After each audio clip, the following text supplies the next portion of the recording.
Good afternoon everyone, this is Sudha, senior functional wellness coach. So ప్రతిరోజు మీతో interact అవ్వడం నాకు చాలా హ్యాపీగా అనిపిస్తుంది.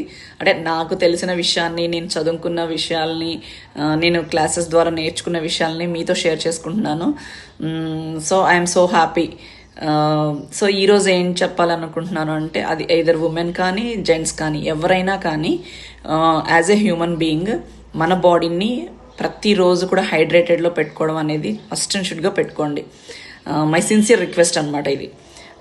సో సమ్మర్ వచ్చేసింది. సో ప్రతి ఒక్కరు కూడా మీ బాడీని హైడ్రేటెడ్లో ఉంచుకోవడం వల్ల చాలా హెల్ప్ఫుల్ అవుతుంది. ఎందుకంటే ప్రతి ఒక్కరం కూడా చాలా టాక్సికేటెడ్ చేసేసుకున్నాం హ్యూమన్ బాడీస్ని. సో ఆ హ్యూమన్ బాడీస్ని ఆ టాక్సిన్ నుంచి బయటికి తెచ్చుకోవాలి అంటే మనకున్న సింపుల్ రెమెడీ ఏంటి అంటే వాటర్ తీసుకోవడం. సో మీ హైట్ వెయిట్కి ఎంత అయితే వాటర్ తీసుకోవాలనేది అంత వాటర్ తీసుకొని హైడ్రేషన్లో ఉంచుకోండి. కీప్